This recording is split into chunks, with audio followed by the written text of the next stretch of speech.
spoken about my grandma Annie Hewitson before. Terrific cook, absolutely wonderful cook.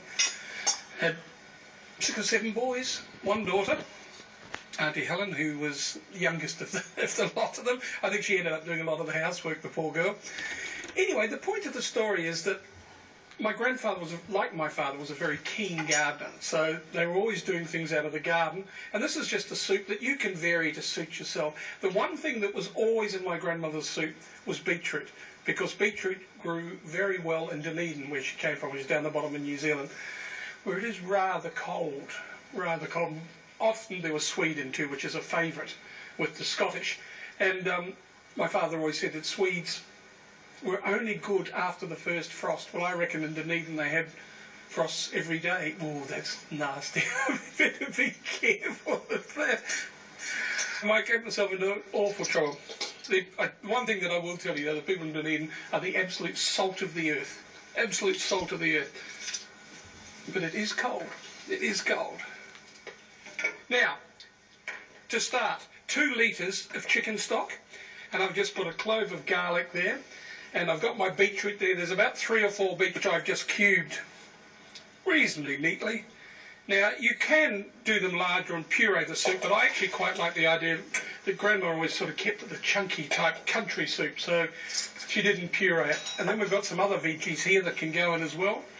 So it's a different way of cooking, because I normally saute the vegetables. Well, she never did, so it's different. 2 celery stalks, diced. 1 largish carrot, 1 largish parsnip, and 1 large onion, and they're all just chopped up. Now, all these things would have always been in the Hewitson garden, so they would have always gone. But as I said, whatever's in you doesn't really matter. The main thing I think with Annie's soup was there always used to be the beetroot. To that we then add a couple of things: 1 can of diced tomatoes,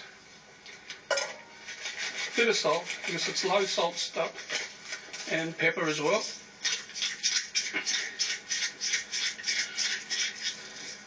And we just mix that up. Now what we're going to do is boil that for 15 minutes.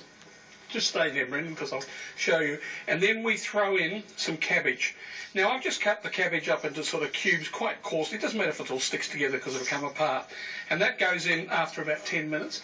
And then we cook the whole lot until those vegetables are very tender. Remembering it's a soup, not a stew, and it's not Italian, so the vegetables have to be very, very tender.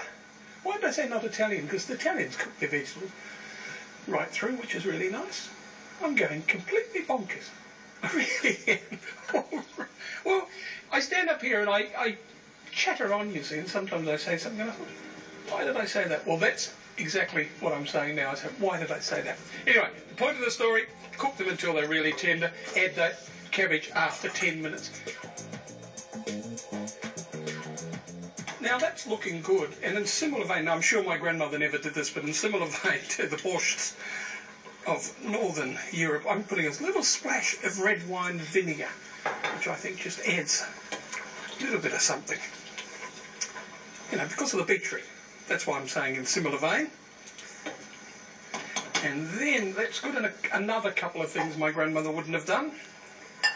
But I'm sure she wouldn't mind, because she was always on about playing around with recipes.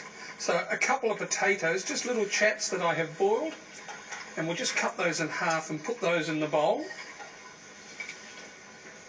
Once again, it's sort of a Northern European idea, isn't it? And they just go in the bowl. And I've just cooked those until they're tender. So a nice deep soup bowl, some soup on top.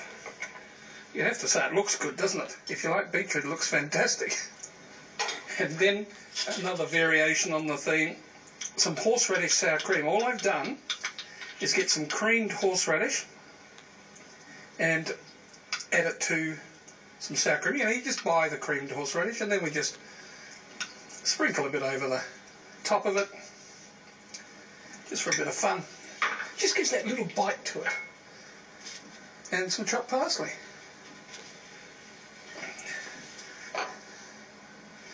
And I know that I've mucked around with Annie's recipe just a little, but I also know, I promise you, she wouldn't mind. Anyway, Annie Hewitson's vegetable soup from the garden with a couple of variations from Ian. Cheers.